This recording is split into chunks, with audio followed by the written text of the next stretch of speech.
Is where we think about how difficult it is to go and do all these things and this critical time that we all are living. I know that I only have 10 minutes, so I think that often when we feel down, we remind ourselves of this campesino in Cuba, who I asked him what would be like when Fidel is not around.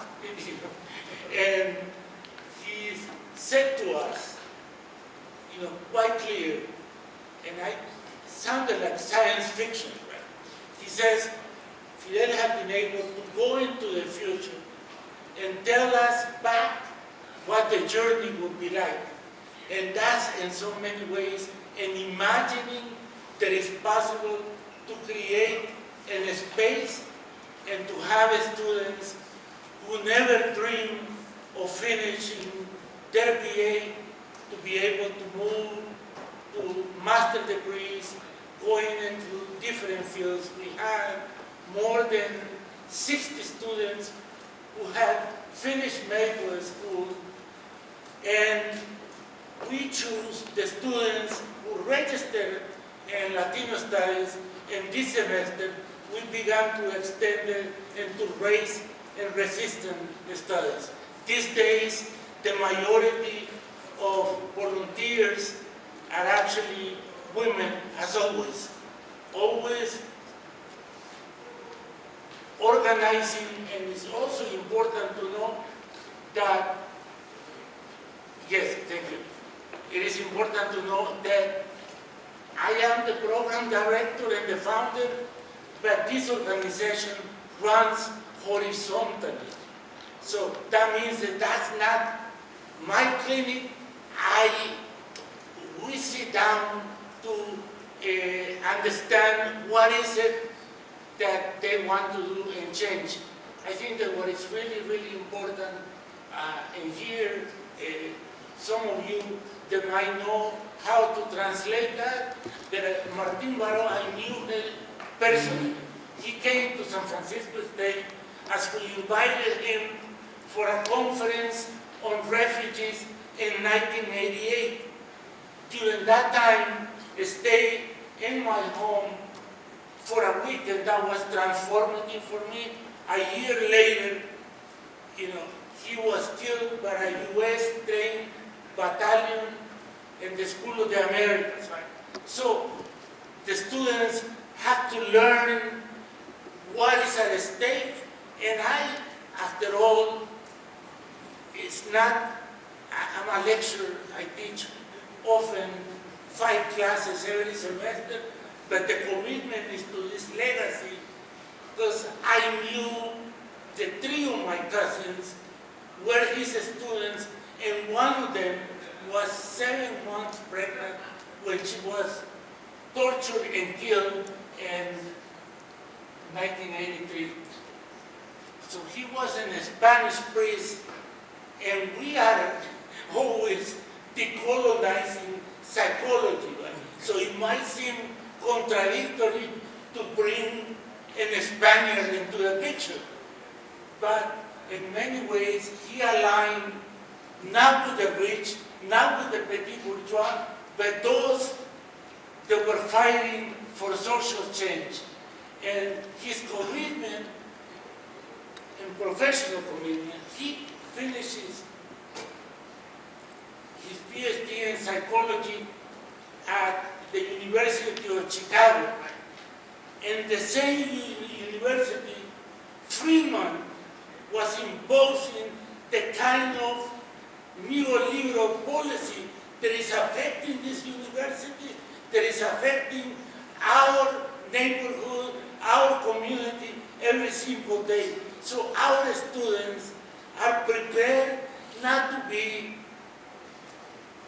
there are some sexy words that I don't even want to repeat them, to have culturally sensitive to the issues. That might be important. You can have a Latino with a PhD who might not relate are oppressed, because in the process of education, your life and your identity begins to change, and that's important to be really conscious of that for all of us and for the students that work at Clinica.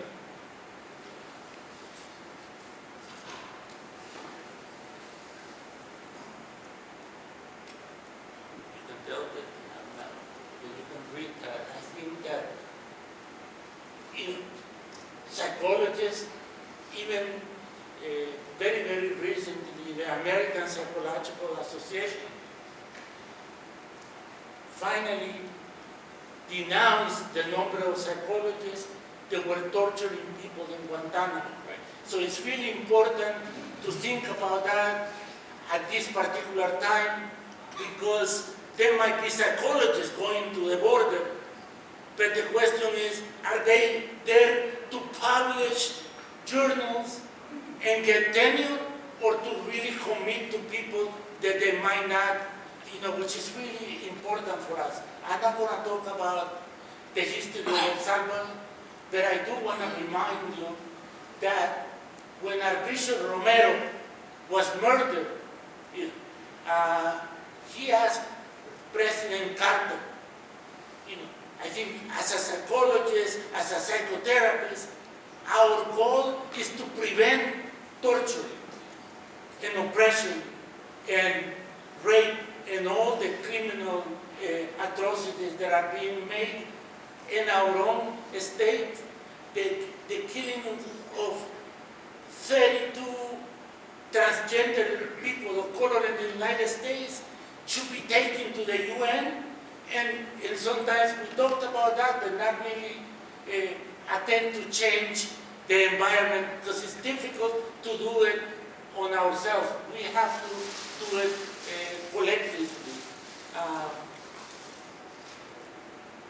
I meant to say that we have to free ourselves from this narrow psychology that is practiced, and as we free from that, we can begin to change other things. I'm repeating myself.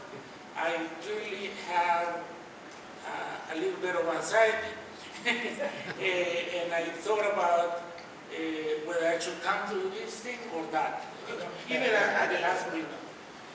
And these are the questions, right? Is that the science of behavior, or thoughts, or feelings? The assertion of mainstream psychology is that everything is universal and can be applied to everyone, but unable to really deal with issues in poverty and violence.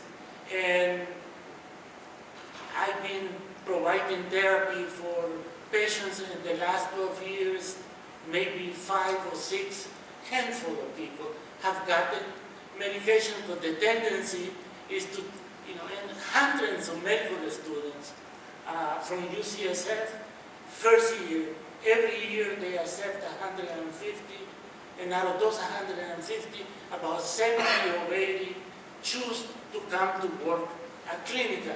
And so in that space, what we see is that they're learning not from the doctors, but with their peer relations, and they work together. And actually, we are now in the process of developing another relationship with nurses, right? Because we were really conscious from the very beginning that our volunteers from San Francisco State check the vital signs, then the medical student come in with the doctor, they do labs, they're trained to do what any nurse wants to do. But now, a good number of those volunteers don't just want to go to medical school. Sometimes that's the arena or the place where they can see for the first time how they can commit to do the work that they would love to do. I think going to Cuba was always really that important. 6 students graduated from the medical school at the Latin American school in Cuba, and some of them are coming back to work with the most poor of this. Working class, white, Latinos, African Americans, and it's really important that this happen in this place, which is a place that is subsidized to us by Mission Neighborhood Center. When we decided to open, we have to commit ourselves to the community that were concerned that all of a sudden UCS, the time is over, but the UCSF in San Francisco State, who are not part of the community, will come and do this work, and then the concern is that we were going to take over the funds that they were receiving. So we made a commitment in this sense that we were not going to get any grants. And we started in 2005, we have seen thousands of patients. Our students have gone to the border.